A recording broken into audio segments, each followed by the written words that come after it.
Welcome, welcome. I'm Mary Claire, and welcome back to Peak, the official Grow Sport podcast. And we are talking again, once again, to Dr. Brian Ritchie. Brian, welcome back. Thank you. So fun to be here. All right, we're concluding our mini series here. Yes. Okay, so just for folks that maybe haven't watched the last few videos, we have covered the foundation of strategic alignment in the Grow Sport model, which we visualized, or Brian's visualized, in an arch. We'll review that again today, but the core principles have been identifying the whys, the mission, vision, values, and objectives, and how those is a decision-making framework for organizations to focus.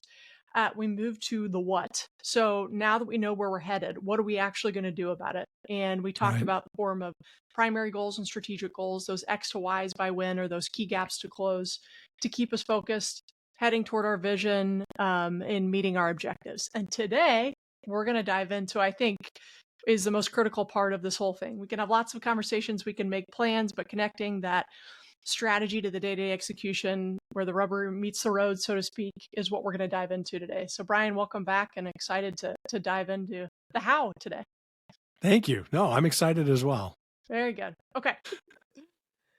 All right, so let's dive into the how, Brian. Let's touch on strategy, and then the keystone here, key performance activities. So I am literally just going to turn the mic over to you and tell us about strategy, because I feel like strategy is a misunderstood term, so to speak, in the business world, and overused term in the business world. So what does it mean here, and why is it important? Yeah, it's interesting because I think what you're alluding to is the fact that most organizations start here. Yep. And if you look, the reason I love this arch as a heuristic framework is it helps us put strategy in its appropriate place. And not that it's not important, it's extremely important, but it's important as it relates to the other components of the arch, not as a standalone. If you were to say, hey, you know what, where we have strategy right now, you're like, hey, let's build an arch and let's use only those two stones, it would be a very ineffective arch. Yeah. In fact, you would have no arch at all, right?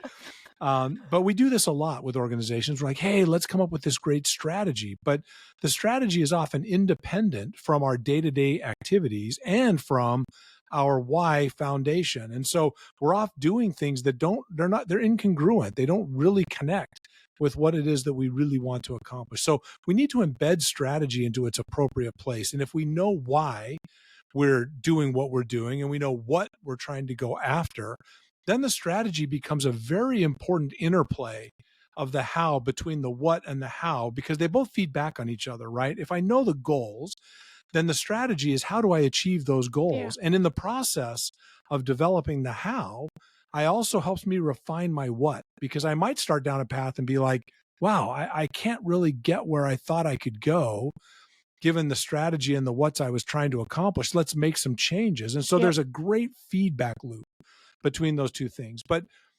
And you also alluded to this up front, what we're really doing here is giving ourselves a way to connect our strategic intent, not the actual strategy. Those are not the same thing.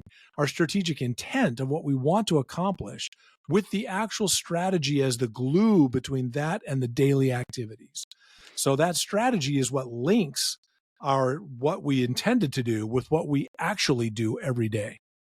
Yeah, I feel like, honestly, before I use this framework, strategy was this thing that lived off on the side that I kind of I as a leader had to keep coming back to.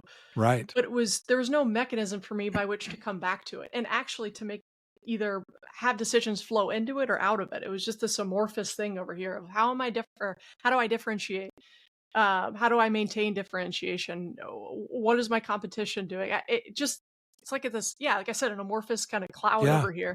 It's a great description of it, actually. One of the things that even prompted me early to go down this path of sport, to try to understand how to link those two things together, was I would constantly run into organizations that would ask me to help them with their strategy in isolation. And then we'd come back a year later and the organization would be like, oh, we need a new strategy. And when I started asking questions like, well, why? What happened to last year's strategy? I'd get very interesting responses, mostly exogenous impacts to the strategy, like, oh, the economy is not as good, or our customers did this, or our competitors did this. Rarely would I find an organization that said, well, we just didn't execute very well against it, because they didn't know.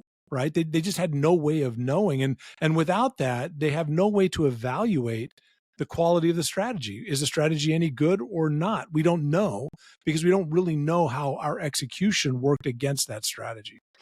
And I feel like too, there's a plan and then there's a strategy. And there's a combination of strategic plan, but sometimes when people say strategy, they actually mean like, what am I going to do this year or this X period of Mhm. time to get stuff done, the stuff I wanted to get done.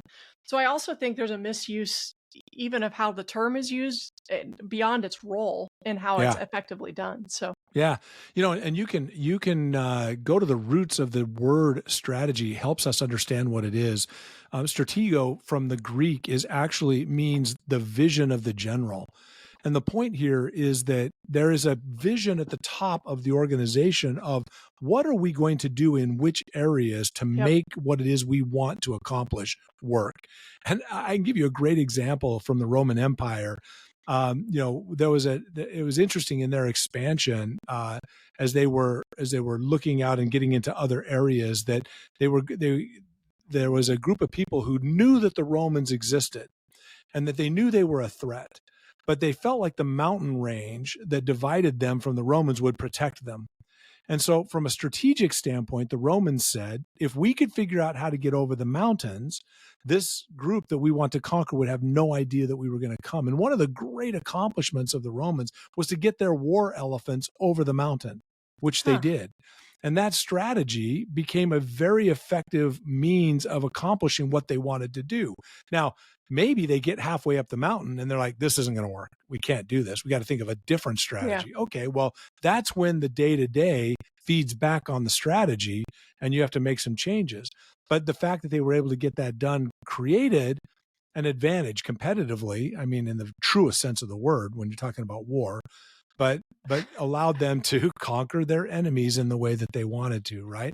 So another, you can think of other examples that are really interesting, and also how this isn't something that is necessarily just deductive, or it's not just deductive, it's also inductive. And what I mean by that is another great example of strategy is IKEA. If you're going to say, what's IKEA's strategy, how do they compete, and you'd be like, well, they do Nordic themed furniture, easy to put together, higher quality than others, but still something you assemble yourself, flat boxed.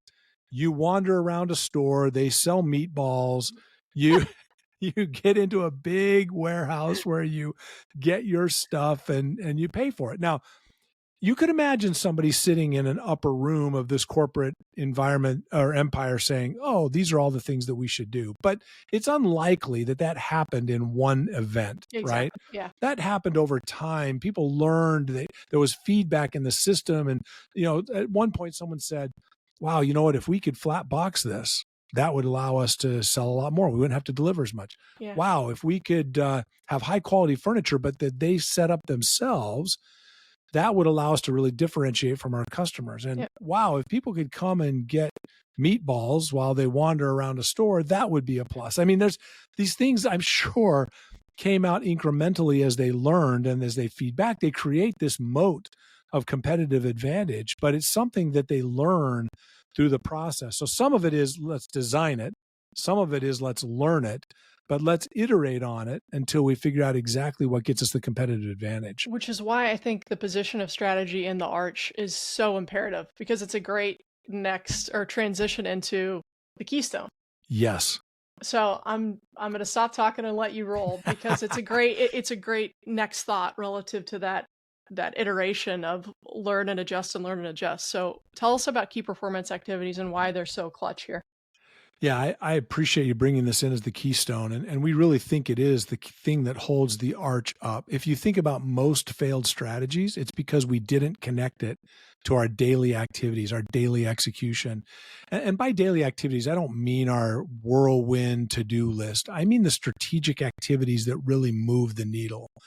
And so if you think about strategy as the glue that connects our why and our what to our how, then what we're really talking about here is getting to a point where we're saying, all right, if we know what we're trying to accomplish, and now we think we know how we're going to go do it with this strategy that we've laid out, now we've got to hold ourselves accountable to the actual implementation steps, the actual activities that implement the strategy. Right. Yep. And you can imagine this. Let's go back to our IKEA example.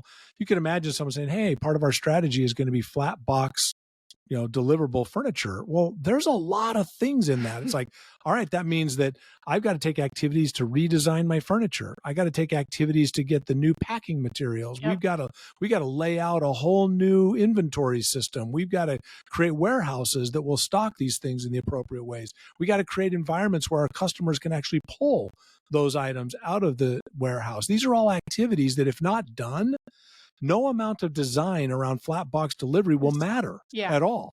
And if we don't do those activities, you could imagine a time where you come back and you're like, oh, that flat box idea, that was junk. That didn't work. When in fact, it was never we tested. have no idea because we never built anything out to try it. Right. So, and now just to your point really quickly, if you got to that point where you're down there and you're creating inventories and warehouses and you realize that you're going to have to stack this thing 4 stories high and no customer is going to be able to pull it, that's going to change your strategy. Again, now you're going to be like, oh, I've got to feed back on this, and my strategies around my warehouses have got to change. It's got to be something different. And that's how you get that feedback. And I think as a leader, what I found so beneficial about this is I have been guilty of overcommitting to bad ideas, but not having the data to leave it, and undercommitting to potentially, I don't know, good ideas. So in other words, I bailed on an idea prior to actually understanding if it worked or not. Right. Out of fear or pressure or whatever the situation is. But I know we're floating in data, but this is beyond numbers. There's numbers involved.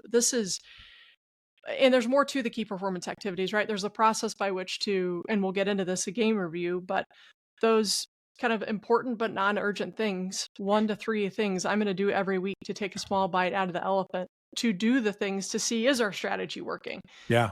So tell us then, how do we operate? How do the key performance activities used on a week-to-week basis? Wow, you said so much in there that's worth unpacking. The first thing that I'd like to say is that we are floating in so much data, so many numbers. The data that KPAs deliver to us is actually very different. It comes in a qualitative form. And so at one level, it's a little less definitive with respect to the way that numbers sometimes operate. But in another way, it's very much more powerful because we get to look and say, are the things I'm actually doing moving the needle on the things I care about? And if they're not, then it gives us an opportunity to think hard about what is it that I do every day that I think matters or doesn't matter against these strategic goals that I've created and the strategies that I've built.